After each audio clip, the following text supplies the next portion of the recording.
नाज़रीन, अवामी न्यूज़ में ख़बरनि जो सिलसिलो जारी है। हिन वक़्तु असीं तव्हांखे कंडियारो में ख़बर ॾींदा हलूं त कंडियारो पुलिस हिकु वॾी कार्रवाई कंदे चइनि ॾोहारियुनि खे गिरफ़्तार करे चोरी ऐं फुर थियल 6 मोटरसाइकिलूं 2 रक्षा हथ करण जी दावा कई है। इन सिलसिले में डीएसपी कंडियारो इमदाद सोलंकी एसएचओ अब्दुल रसूल बुगियो प्रेस कॉन्फ्रेंस कंदे चयो त पुलिस मुख़्तलिफ़ जॻहियुनि ते कार्रवाई करे चइनि फुरनि ऐं ॾोहारियुनि अकबर पीरज़ादो वज़ीर अब्दुल रशीद हाजी ख़ान खे गिरफ़्तार करे, जॾहिं त गिरफ़्तार ॾोहारियुनि वटां चोरी ऐं फुर थियल 6 मोटरसाइकिलूं 2 चिंची रक्षा हथ कया विया आहिनि।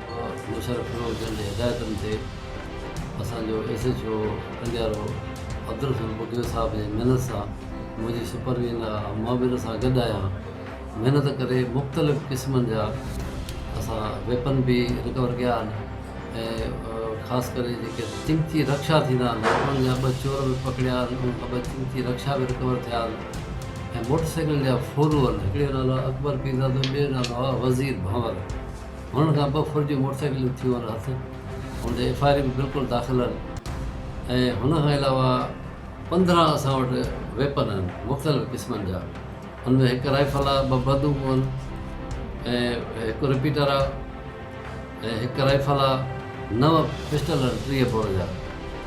ऐं मुख़्तलिफ़ क़िस्मनि जो 42 किलो असां वटि जेको चर्स आहे उहो जवाबदार अब्दुल अज़ीज़ बिरोही खां जेको हथु थियो असां छॾे भॼी वियो, पोइ असां हिनखे ॻोल्हे में जेकाबाद में हथु कयोसीं, असां हुनखे बि चालान करे छॾियोसीं साॻी ॾोह में। हुन खां अलावा मुख़्तलिफ़ क़िस्मनि जा मोटरसाइकिल बि रिकवर थियूं आहिनि। असां वटि 6 मोटरसाइकिलियूं आहिनि, 2 फोरन जूं ऐं ॿियूं रिकवर थियूं पंहिंजो हिन खां छोकिरे घाघरे खां ऐं हुन खां अलावा असां वटि 19,000 जा फेक नोट आहिनि जेके जाली करेंसी जेके कंदा आहियूं, उहो 19,000 जी जाली करेंसी बि पकड़ी आहे, उहा बि एफआईआर असां वटि दाख़िल आहे ऐं हुन खां अलावा असां वटि उन मां 12,000 कैश आहे, उहा बि एफआईआर दाख़िल आहे ऐं उन खां अलावा 25 थैलियूं असां वटि कचो शराब जेको थींदो आहे पियंदार माण्हू, कचो शराब जवाबदार सूदो असां वटि थियो आहे, एफआईआर असां दाख़िल करे छॾी आहे। अल्हम्दुलिल्लाह असांजी कोशिशूं हलनि थियूं पियूं ऐं इंशाअल्लाह कुझु ॾींहंनि वरी इंसाफ़ी दोस्तनि खे सुठो रिज़ल्ट ॾींदासीं। असांखे इहा उमेदु आहे तव्हां मीडिया ते हिन शइ खे ॾींदव ऐं असांजी हिमत अफ़ज़ाई थींदी। मुख़्तलिफ़ हंधनि मां थियल आहे, का रिकवर हालाणी खां करे आया आहियूं, का रिकवर मबदरे खां करे आया आहियूं, का हितां शहर मां रिकवर कई आहे, का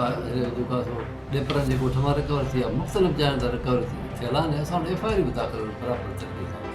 तरीक़े सां असांजी जी सुठी प्राग्रेस आहे। एसएचओ असांजो नओं आयो आहे, हिमत भरियो आहे, मां ॿियनि सां राति ॾींहुं गॾु आहियां। मज़ीद खबरों और तफसीलात के लिए विजिट करें हमारी वेबसाइट www.awamiNewsHD.com।